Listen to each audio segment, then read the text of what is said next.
We assembled here today are issuing a new decree to be heard in every city, in every foreign capital, and in every hall of power.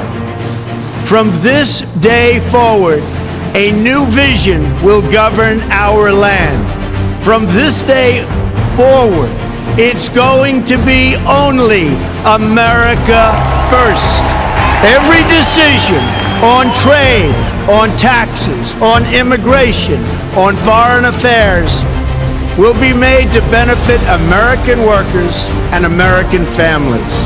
We must protect our borders from the ravages of other countries making our products, stealing our companies, and destroying our jobs. Protection will lead to great prosperity and strength. Now it's time for America to bind the wounds of division. Have to get together.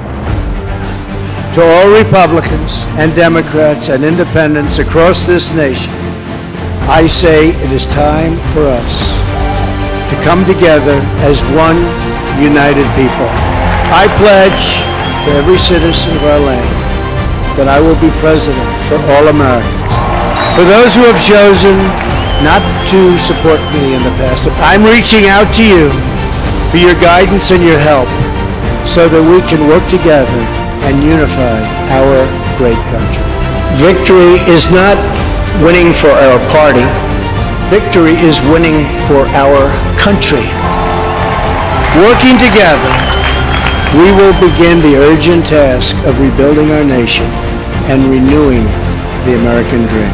Every single American will have the opportunity to realize his or her fullest potential.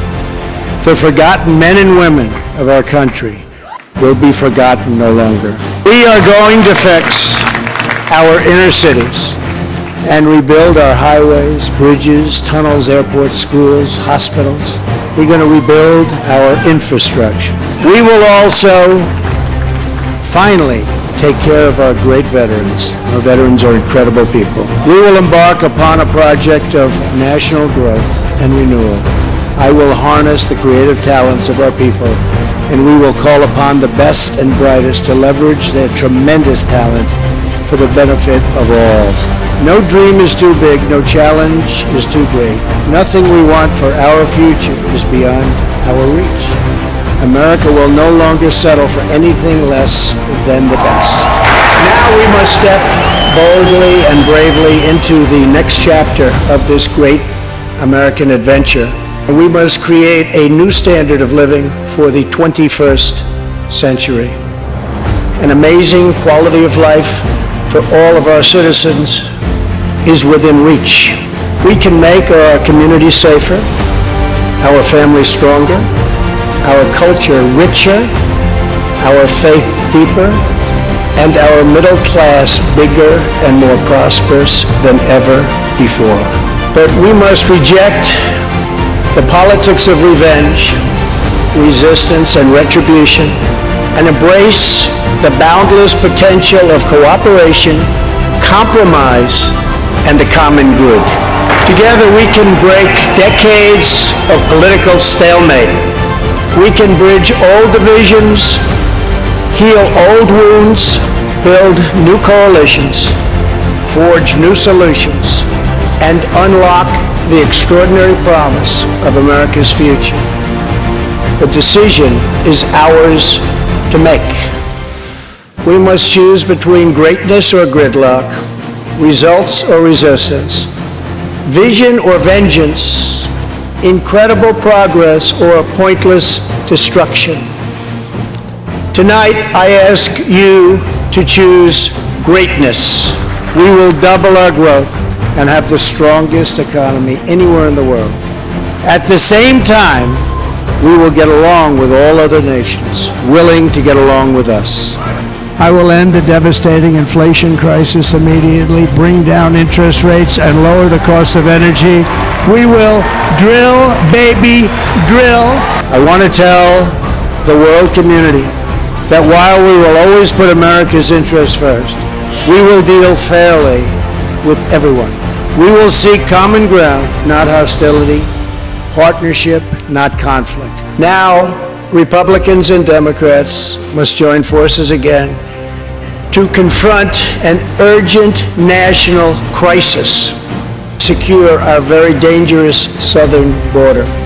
America is committed to ending illegal immigration and putting the ruthless coyotes, cartels, drug dealers, and human traffickers out of business. Large, organized caravans are on the march to the United States. This is a moral issue. The lawless state of our southern border is a threat to the safety, security, and financial well-being of all Americans. We have a moral duty to create an immigration system that protects the lives and jobs of our citizens. This includes our obligation to the millions of immigrants living here today who followed the rules and respected our laws.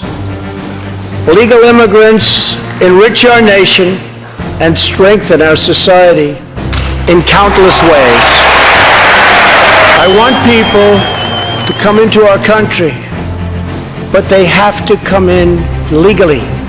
Wealthy politicians and donors push for open borders while living their lives behind walls and gates and guards. Meanwhile, working-class Americans are left to pay the price for mass illegal immigration. Reduced jobs, lower wages, overburdened schools, hospitals that are so crowded you can't get in, increased crime, and a depleted social safety net. Tolerance for illegal immigration is not compassionate. It is actually very cruel. Tens of thousands of innocent Americans are killed by lethal drugs that cross our border and flood into our cities, including meth, heroin, cocaine, and fentanyl. Not one more American life should be lost because our nation failed to control its very dangerous border.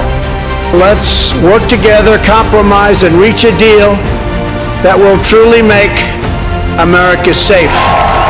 Both parties should be able to unite for a great rebuilding of America's crumbling infrastructure. This is not an option. This is a necessity. Here in the United States, we are alarmed by the new calls to adopt socialism in our country. America was founded on liberty and independence and not government coercion, domination, and control. We renew our resolve that America will never be a socialist country. We have spent more than $7 trillion in fighting wars in the Middle East. As a candidate for president, I loudly pledged a new approach. Great nations do not fight endless wars. Before I even arrive at the Oval Office, I will have the disastrous war between Russia and Ukraine settled. If I'm president, I will have that war settled in one day, 24 hours. The hour has come to at least try for peace, and the other side would like to do the same thing. It's time. We will not avert our eyes from a regime that chants death to America and threatens genocide against the Jewish people. We must never ignore the vile poison of anti-Semitism or those who spread its venomous creed. With one voice, we must confront this hatred anywhere and everywhere it occurs. From the rocky shores of Maine and the volcanic peaks of Hawaii, from the snowy woods of Wisconsin and the red deserts of Arizona, from the green farms of Kentucky and the golden beaches of California. Together we represent the most extraordinary nation in all of history. What will we do with this moment? How will we be remembered? We must choose whether we are defined by our differences or whether we dare to transcend them. We must choose whether we squander our great inheritance or whether we proudly declare that we are Americans. We do the incredible. We defy the impossible. We conquer the unknown. This is the time to reignite the American imagination. This is the time to search for the tallest summit and set our sights on the brightest star. This is the time to rekindle the bonds of love and loyalty and memory that link us together as citizens, as neighbors, as patriots.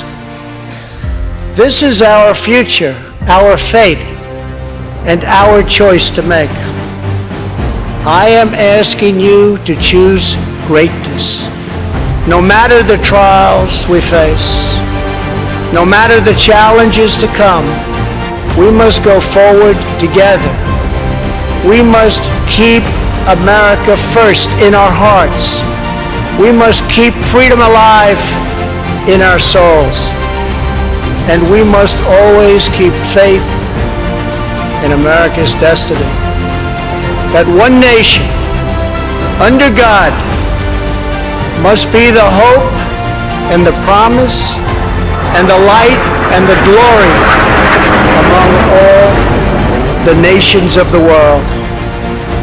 Thank you, God bless you, and God bless America.